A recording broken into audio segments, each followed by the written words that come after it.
Bawat nais mo'y ibibigay sa'yo.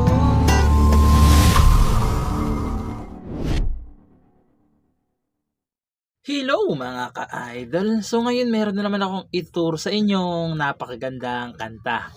So yung title nito ay yung Pag-ibig ko sa'yo'y di magbabago by Menopause. So napakaganda ng kanta na to, medyo old song nga lang siya, no?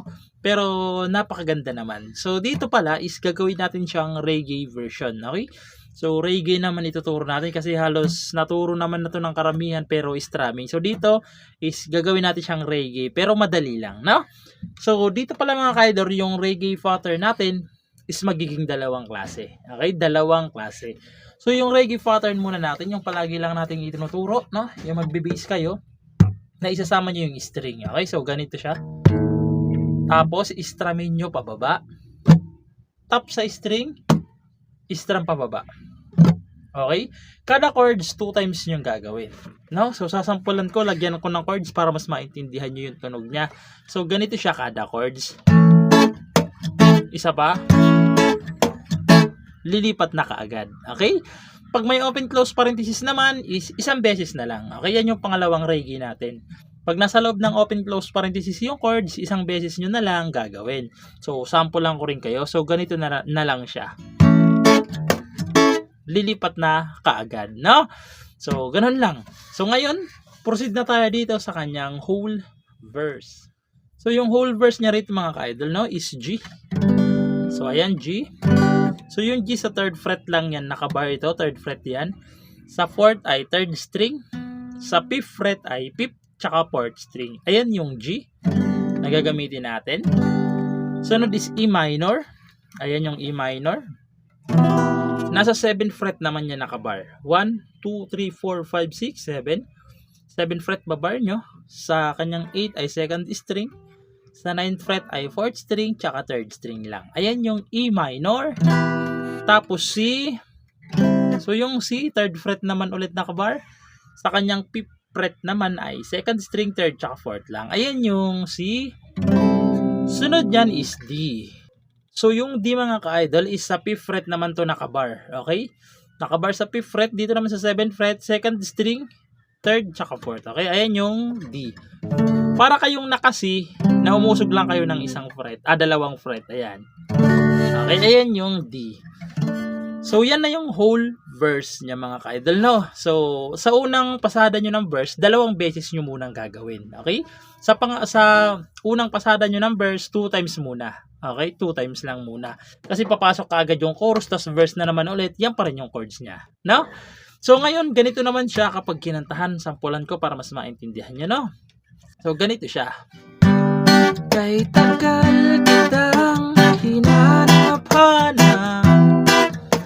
hinihintay at pinapangarap. Isa pa kasi 2 times. Papayag sa piling mo'y mawalay ka. Tapos chorus.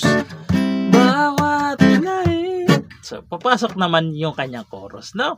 So, ngayon, proceed na tayo doon sa kanyang chorus. So, yung chorus niya naman dito mga ka-idol, kung mapapansin nyo, no? So, may nasa loob na ng open close parenthesis, may isang chords na walang open close parenthesis, no? So, yung chords dyan is C.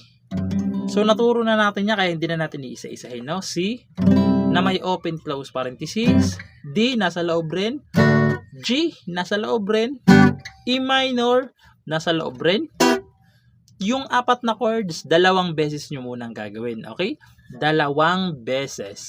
Pag nagawa nyo ng 2 beses, pupunta na naman ulit kayo ng C na nasa loob ng open close parenthesis, D na nasa loob ng open close parenthesis, yung yung C, tapos D, 3 beses nyong ulitin yung 2 chords na yan. Okay?